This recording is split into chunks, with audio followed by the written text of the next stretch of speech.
Y vamos a abrir nuestras Biblias en Primera de Corintios capítulo 12, versículo 27, que es el texto de nuestra serie, la membresía de la iglesia. Primera de Corintios capítulo 12, versículo 27 en sus Biblias, por favor.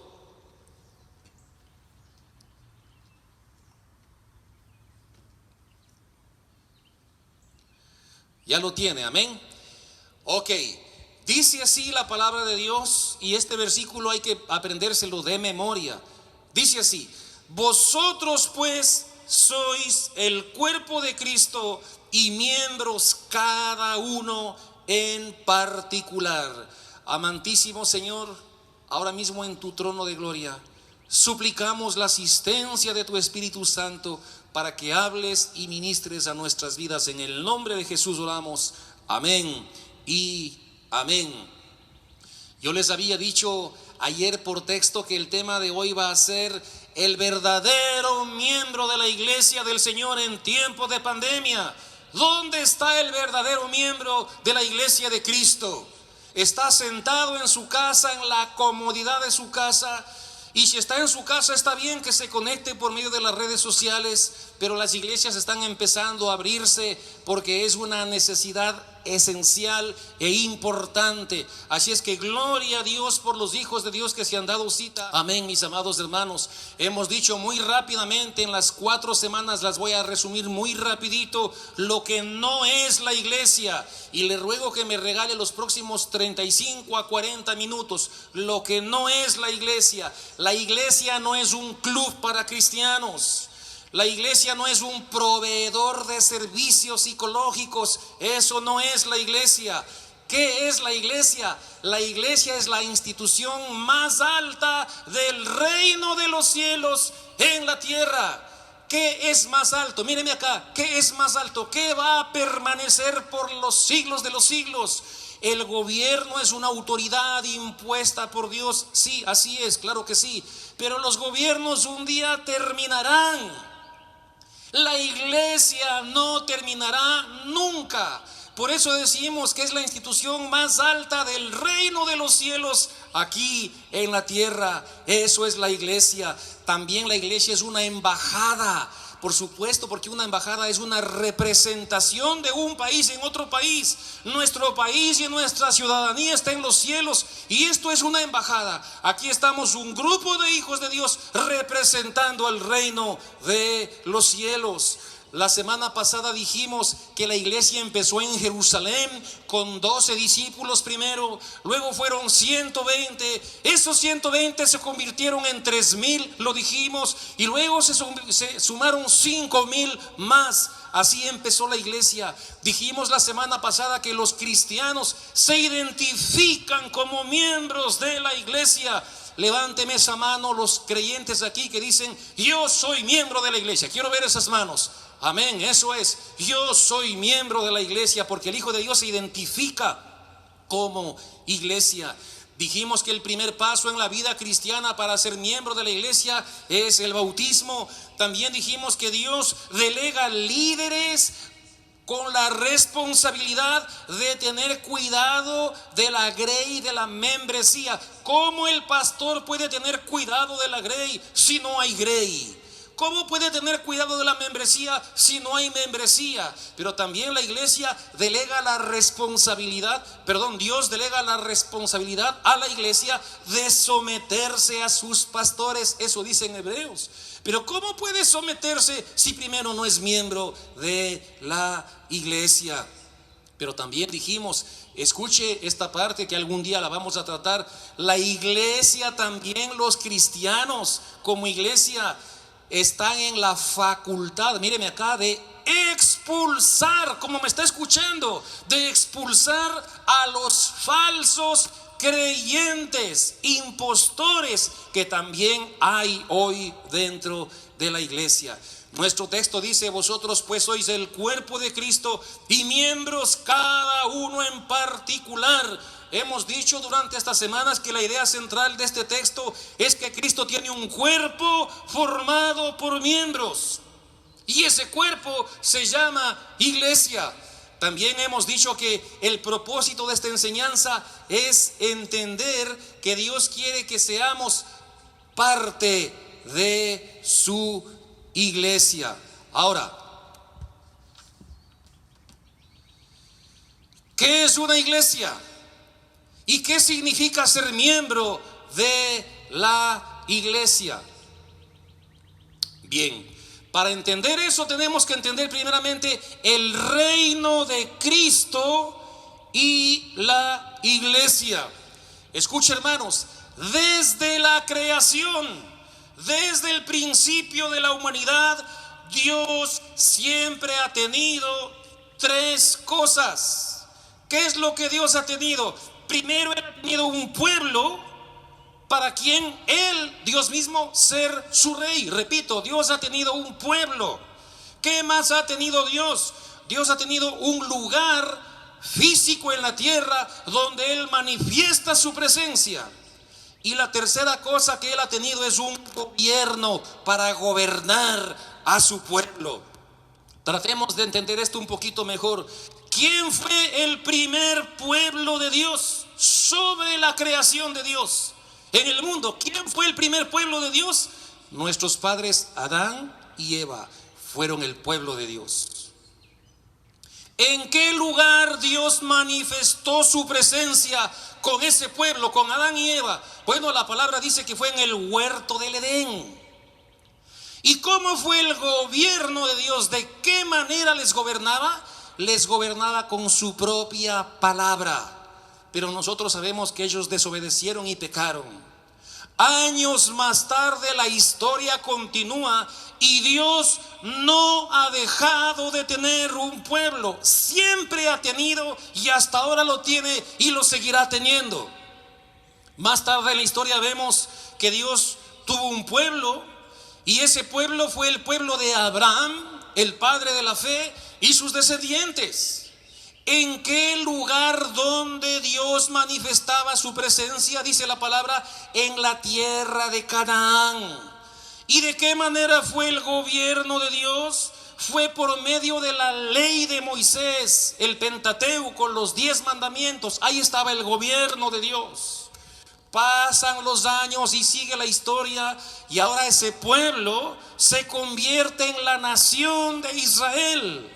El pueblo de Dios ahora se llama Israel, el nuevo pueblo de Dios. ¿En qué lugar Dios manifestaba su presencia con su pueblo Israel? Bueno, pues en Jerusalén y en el templo, ahí estaba la presencia de Dios. ¿Y de qué manera Dios ejecutaba su gobierno con el pueblo de Israel? Mediante la ley de Moisés, nuevamente los 10 mandamientos. Ahora la historia nos dice que el pueblo de Israel debía, mírenme acá, escúcheme, el pueblo de Israel debía representar al reino de Dios aquí en la tierra. Pero nosotros sabemos qué fue lo que pasó.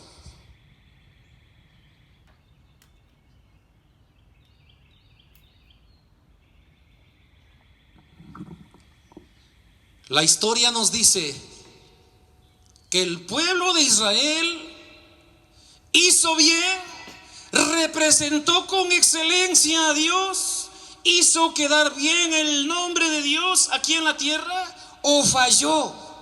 La Biblia dice que el pueblo de Israel falló dentro del tiempo de los reyes. Dice la palabra que hicieron mal delante de los ojos de Dios. Y esa frase se repite muchas veces. Hicieron lo malo, hicieron lo malo, hicieron lo malo delante de los ojos del Señor. Excepto unos pocos reyes que hicieron lo bueno, pero mayormente el reino de Israel como tal, como pueblo de Dios, falló al Señor. Ya me está siguiendo. Ahora pasa el tiempo y viene a la tierra un hombre llamado Jesús. Y este hombre llamado Jesús dijo varias cosas que hicieron tambalear al reino de Israel. ¿Qué fue lo que este hombre llamado Jesús dijo?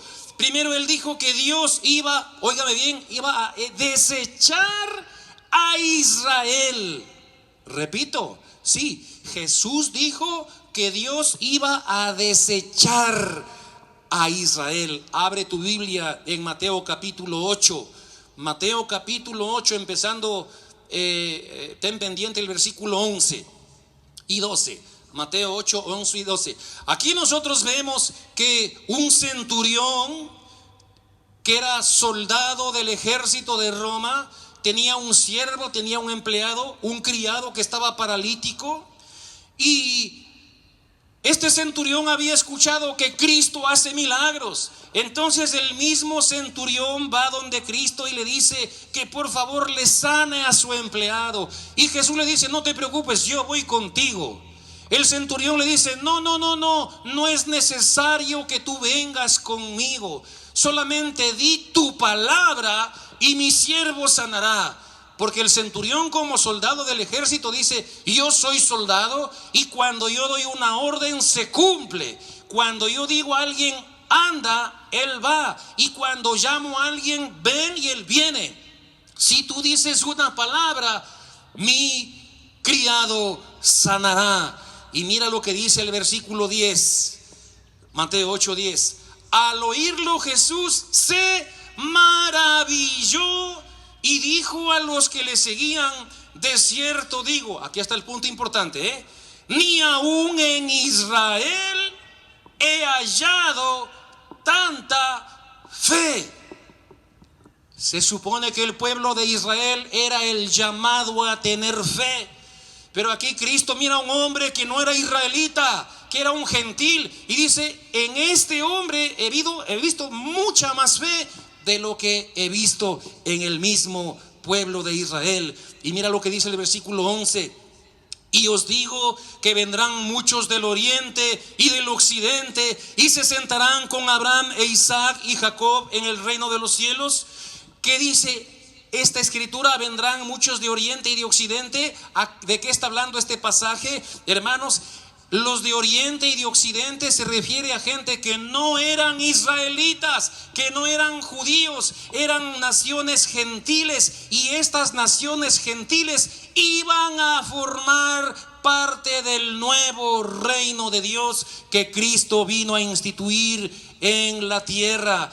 Versículo 12 dice: mas los hijos del reino. Fíjese, cuando dice mas los hijos del reino, se está refiriendo a los israelitas, al reino de Israel. Mas los hijos del reino serán echados a las tinieblas de afuera. ¿Qué significa esto? Que la nación hebrea iba a ser desechada. El pueblo de Dios, Israel, en aquel tiempo empezó a perder el derecho de representarle a Dios, porque en vez de representarle bien, le estaban representando mal. Y por eso entonces Jesús dijo que el mismo Jesús ahora iba a ser el representante oficial del Padre Celestial. Mira lo que dice Mateo capítulo 11, rápidamente en tu Biblia. Mateo capítulo 11, unas páginas más adelante, versículo 27 y 29. Hemos dicho entonces que Cristo mismo hoy sería el representante delante del Padre. Dice: todas las cosas me fueron entregadas por mi Padre, y nadie conoce al Hijo sino el Padre, ni el Padre conoce a alguno sino el Hijo, y aquel a quien el Hijo lo quiera revelar. Mírame acá, en tiempos de Israel, ¿cómo se le conocía al Padre? Por medio de la nación de Israel. Pero cuando Cristo viene, ya no se le va a conocer al Padre por medio de la nación de Israel, sino que se le va a conocer al Padre por medio del mismo Señor Jesucristo.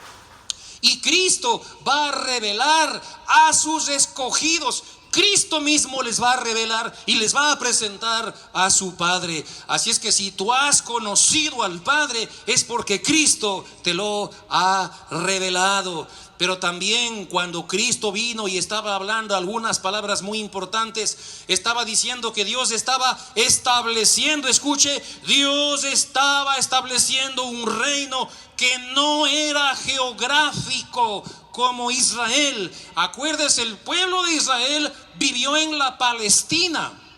Y hasta ahora la nación de Israel vive en la Palestina. Pero el reino que Cristo viene a establecer no es ya un reino geográfico. Mira tu Biblia en Mateo capítulo 4, versículo 17. Mateo capítulo 4. Ahí estamos en Mateo mismo, unas páginas más atrás. Capítulo 4, versículo 17. Este reino ahora que Cristo viene a establecer es reino de personas que se arrepienten de sus pecados. Es un reino que pertenece a los pobres de espíritu. Es un reino que pertenece a los humildes de corazón. Mateo capítulo 4, versículo 17. Mira lo que dice la palabra de Dios. Desde entonces comenzó Jesús a predicar y a decir. ¿Qué cosa decía? Arrepentíos, porque el reino de los cielos se ha acercado. Esa fue la predicación de Cristo. Ahora, mira tu página, una página más adelante en tu Biblia, Mateo capítulo 5, versículo 3. Mateo 5, 3, ya lo tiene, amén. Dice así la palabra: bienaventurados los pobres en espíritu, porque de ellos es ¿qué cosa? El reino de los cielos. ¿Escuchó, hermano? Cristo ahora viene a establecer un reino que no es geográfico, es un reino espiritual. Ese reino está en el corazón de los creyentes y Cristo está en el corazón como la autoridad máxima enviada por Dios mismo a representar al cielo y al Padre. Pero también dijo que los ciudadanos de este reino iban a ser comprados con la sangre de Cristo mediante la muerte en la cruz del Calvario. Y dijo que estas personas a quienes Jesús iba a comprar se iban a unir a la iglesia en la tarea de representar a Cristo aquí en la tierra. Ya dijimos la semana pasada o hace 2 semanas en 2 de Corintios capítulo 5, 20. Así que somos embajadores en nombre de Cristo. Mírame acá, iglesia. Tú eres un embajador. ¿Cómo lo estás representando? ¿Estás haciendo lo malo delante de los ojos de Dios y te llamas embajador de Cristo? ¿O estás representando como Cristo mismo lo representó, con todo corazón, con toda humildad, con todo servicio? Entonces, como hemos dicho, este ahora iba a ser un reino sin territorio, sin fronteras geográficas. Ahora aquí surge una pregunta. Vamos, póngame atención. ¿Cuál es la pregunta? ¿Cualquiera puede afirmar que es ciudadano del reino? O sea que aquí viene un individuo y dice: yo soy ciudadano del reino. ¿Cualquiera puede afirmar eso? Bueno, la respuesta es que sí puede afirmar. Pero puede afirmar falsamente, porque no todos pertenecen al reino de Cristo. Recordemos que el mismo Señor Jesucristo dijo que en la iglesia habría toda clase de impostores. ¿Escuchó? Sí, en las iglesias hay impostores. Mateo capítulo 7, versículo 21, un pasaje que muchas veces también lo hemos enseñado en esta iglesia. Y aquí está hablando el mismo Cristo. Mateo 7, 21. No todo aquel que me dice Señor, Señor, entrará en el reino de los cielos. ¿Se fijó? en la iglesia hay impostores, sino que aquel que hace la voluntad del Padre que está en los cielos. Muchos me dirán en aquel día: Señor, Señor, no profetizamos en tu nombre, y en tu nombre echamos fuera demonios, y en tu nombre hicimos muchos milagros. Y entonces les declararé: nunca, ojo acá, nunca os conocí, apartaos de mí, hacedores de maldad. Oh, hermano, yo me espanto cuando escucho esto. Terribles palabras. Yo no quiero ser uno de esos. Yo entrego mi vida a Cristo y le digo: Señor, ten misericordia de mí. Entonces, hermanos, una persona por sí misma no puede decir que pertenece al reino de Cristo, a menos que se demuestre con su vida, con sus hechos, con su testimonio, que de verdad pertenece al cuerpo o al reino de Cristo. Es como que yo diga: yo soy ciudadano mexicano. Yo no soy ciudadano mexicano. Yo puedo decir que soy ciudadano mexicano y de corazón puedo serlo, pero legalmente no lo soy. Entonces hay una parte legal para decir que se pertenece al reino de Cristo. Ahora, ¿quién tiene la autoridad? Escuche, ¿quién tiene la autoridad para declarar públicamente si alguien es o no es ciudadano del reino de Cristo? Abre tu Biblia en Mateo capítulo 16, versículo 15. Mateo 16, 15. Mira lo que dice ahí la palabra de Dios. Dice: un día, aquí Jesús hablando con sus discípulos, ¿no? Un día Jesús hace una pregunta a los discípulos, y en Mateo 16, 15 dice: ¿ustedes qué dicen quién soy yo? Y a continuación podemos escuchar una respuesta contundente de Pedro en Mateo 16, 16. Mira lo que dice: respondiendo Simón Pedro le dijo: tú eres el Cristo, el Hijo del Dios viviente. ¿Qué pasó? ¿Qué hizo Cristo cuando escuchó tal afirmación por parte de Pedro? Vemos que Jesús confirma la respuesta de Pedro y le dice en el versículo 17: entonces le respondió Jesús: bienaventurado eres, Simón, hijo de Jonás, porque no te lo reveló carne ni sangre, sino mi Padre que está en los cielos. Wow, tremendo, hermanos. Versículo 18, perdón. Y yo también te digo, le dijo Cristo, que tú eres Pedro, y sobre esta roca edificaré mi iglesia, y las puertas del Hades no prevalecerán contra ella. Y a ti te daré la llave del reino de los cielos. Ojo a esa frase: a ti, Pedro, te daré la llave del reino de los cielos, y todo lo que atares en la tierra será atado en los cielos, y todo lo que desatares en la tierra será desatado en los cielos. Aquí nosotros en este pasaje vemos, hermanos, que Jesús dio a Pedro y por extensión a todos los apóstoles, y hoy a todos los creyentes les dio las llaves del reino. Esas llaves le dieron a Pedro, escúcheme, la autoridad para hacer lo mismo que Jesús hizo con Pedro. ¿Qué es lo que Jesús hizo con Pedro? Cristo, representante de Dios en la tierra, le reconoce a Pedro como un hijo de Dios, lo desata y es bienvenido a la iglesia de Cristo. Ahora Pedro recibe la misma autoridad para hacer lo mismo que Cristo hizo con él. Pedro podía hacerlo con las otras personas. Cristo confirmó la profesión de fe de Pedro. Ahora Pedro y los apóstoles y la iglesia tienen la autoridad de confirmar la profesión de fe de los nuevos creyentes.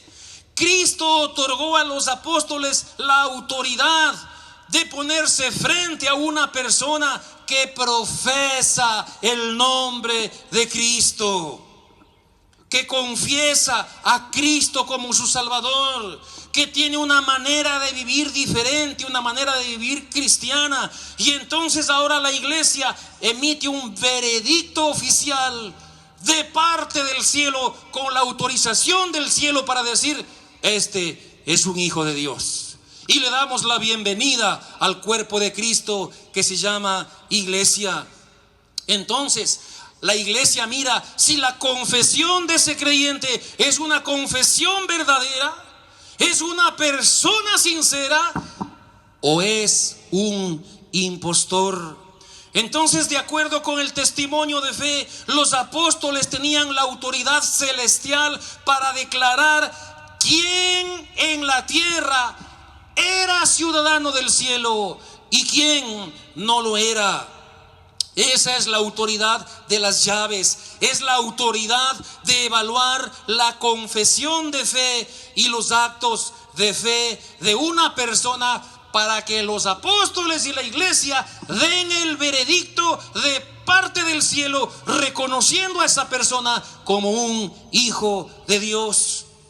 Entonces el contexto de este pasaje nos dice que la iglesia local tiene la autoridad celestial para declarar quién en la tierra es un ciudadano del reino de Cristo, y por lo tanto ese ciudadano ahora representa al cielo. Jesús ha autorizado a la iglesia local para colocarse frente a un confesante y considerar su confesión de fe, considerar su vida y emitir, repito, el veredicto oficial en nombre del cielo. Escuche, Cristo quiso que los cristianos se sometieran a la supervisión de las iglesias locales en virtud de la entrada como ciudadanos del reino de Cristo. Y esto entonces ahora sí nos lleva con una mayor claridad a definir lo que es la iglesia. Habíamos dicho que desde la creación Dios tiene tres cosas: un pueblo, un lugar y un gobierno. ¿Quién es el pueblo de Dios el día de hoy? Bueno, el pueblo de Dios el día de hoy es la iglesia. La iglesia es el nuevo Israel de Dios. La iglesia son los creyentes en Cristo. Y esa iglesia está conformada tanto por judíos de raza judía que han entregado sus vidas a Cristo, como también por gentiles, que somos nosotros, que hemos entregado nuestra vida a Cristo. Entonces, ¿quién es el pueblo de Dios? La iglesia. ¿Dónde es el lugar donde Dios manifiesta su presencia? Bueno, antes el lugar era geográfico: el huerto del Edén, Canaán, Israel, el templo. Hoy Dios manifiesta su presencia en cada creyente en cualquier parte del mundo. Hoy aquí mismo la presencia de Dios está con nosotros, con su iglesia. Pero también, ¿cómo Dios manifiesta su gobierno el día de hoy? Bueno, Él manifiesta su gobierno por medio de Cristo, reinando y gobernando en el corazón de cada creyente, mediante su Espíritu Santo y por medio de su preciosa palabra. Ese es nuestro Rey. Entonces, ¿qué es una iglesia? Una iglesia es un grupo de cristianos que se reúnen regularmente en el nombre de Jesús. ¿Y para qué se reúnen? Se reúnen para confirmar su fe en Cristo. Se reúnen para supervisar oficialmente la membresía mutua en Jesucristo. Miren, hermanos, aquí nos estamos supervisando los unos a los otros, a ver quiénes somos y quiénes no somos. ¿Es importante que los cristianos se reúnan en un templo? Por supuesto, claro que sí, porque es allí cuando los cristianos declaran públicamente su más alta lealtad a su Rey Jesucristo, porque es por medio de la predicación donde se explica las leyes de nuestro reino. pero también en la reunión de cristianos se confiesa y se proclama el nombre de Cristo, se explica el sacrificio de Cristo y cómo fue que Cristo llegó a ser nuestro Rey. En la reunión de cristianos se nos confronta con la obediencia. En la reunión de cristianos se nos confirma y se nos afirma el regreso físico y literal de Cristo a la tierra muy pronto. Tengo un hermano carnal, mi hermano en carnal vive en Chile. Él piensa que es cristiano, pero no lo es. Admito en decirlo, no lo es. Le mandé a leer como tarea el Evangelio de Juan. Y después de 35 años que él pensaba que es cristiano, él se da cuenta que él no ha sabido que Jesús fue maltratado. No ha sabido que a Jesús le pegaron. No ha sabido que a Jesús le martirizaron, le escupieron, le abofetearon, se le burlaron. Él no ha sabido eso. Y sin embargo piensa que es un ciudadano del reino. ¿Sí se da cuenta? Esa es una ironía, es imposible. El Hijo de Dios tiene que conocer a su Rey si es que es un hijo de Dios. Entonces, eso es la iglesia, amados hermanos. ¿Qué más es una iglesia? La iglesia es una institución que Jesús ha creado y ha autorizado para proclamar el Evangelio de Cristo. Mire, el reino de Cristo, ¿en dónde está? ¿Es un reino futuro? No, hermanos. Bueno, sí y no. El reino ya está aquí. El rey ya existe. Aquí están sus súbditos. Ese es un reino presente. Pero ese reino será consumado definitivamente cuando Cristo venga en gloria y ponga sus pies en esta tierra. Entonces el reino ya existe. La iglesia, hermanos, confirma las confesiones de fe. La iglesia supervisa a sus discípulos. Y como dije, la iglesia pone al descubierto a sus impostores, que siempre los ha habido en la historia y los habrá. Entonces, por último, hermanos, y ahora, ¿qué significa ser miembro de la iglesia? Ya hemos dicho lo que es la iglesia, ¿verdad? Ahora, ¿qué significa ser miembro de la iglesia? Bueno, el ser miembro de la iglesia es la declaración de que se es un representante oficial de Jesús, reconocido e identificado en la iglesia. ¿Quieres ser miembro de la iglesia Casa de Restauración? Pues identifícate como un hijo de Dios. Cuéntanos tu testimonio. ¿Cómo fue que Cristo te alcanzó? ¿Cómo fue que entregaste tu vida a Cristo? Queremos escuchar eso. Y entonces la iglesia confirma tu fe. Y luego tú te bautizas y eres recibido a la iglesia del Señor. Entonces ser miembro es una relación formal entre la iglesia y el cristiano. Escuche, ya dijimos, la iglesia como cuerpo confirma oficialmente la profesión de fe del nuevo creyente.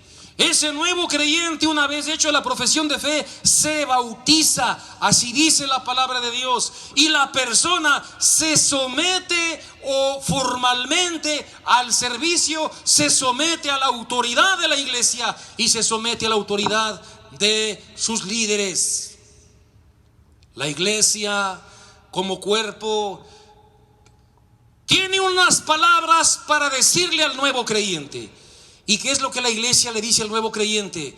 Reconocemos tu profesión de fe, reconocemos tu bautismo, reconocemos tu discipulado.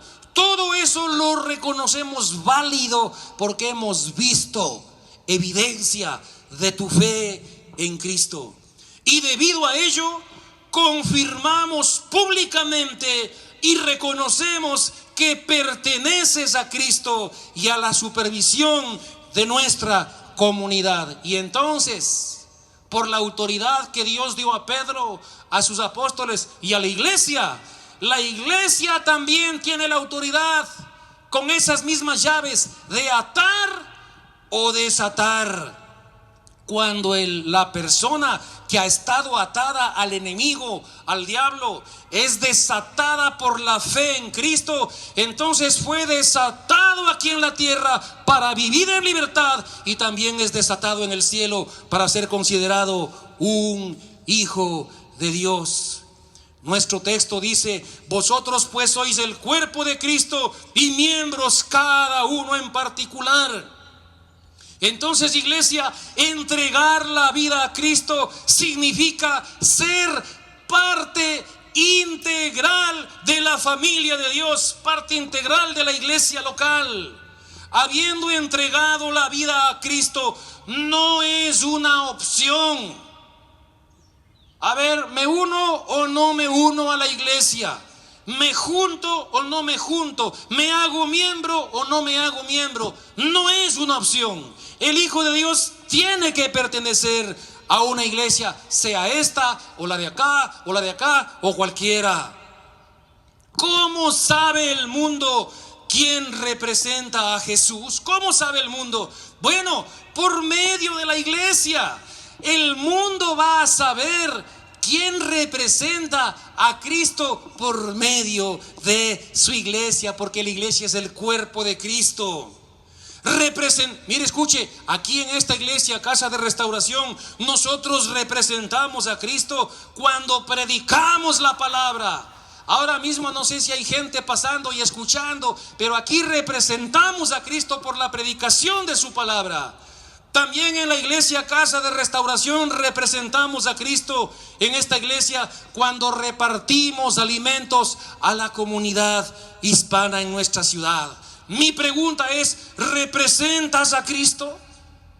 ¿Te reúnes con fidelidad cada primer día de la semana como lo hicieron los primeros cristianos? ¿Amas a la iglesia del Señor? ¿La amas como Cristo la amó y dio su vida por ella? Ama a la iglesia de Cristo. Padre Celestial, gracias por tu palabra. Hoy, Señor, nos has dado un entendimiento cabal de lo que es la iglesia y de lo que es ser y lo que significa ser un miembro de la iglesia. Gracias, Padre, porque tú tienes un pueblo, y ese pueblo es tu iglesia en cualquier parte del mundo. Tú manifiestas tu presencia en cada creyente y tú los gobiernas con tu Espíritu Santo y tu palabra. Que así sea en nuestras vidas, en el nombre de Jesús. Amén.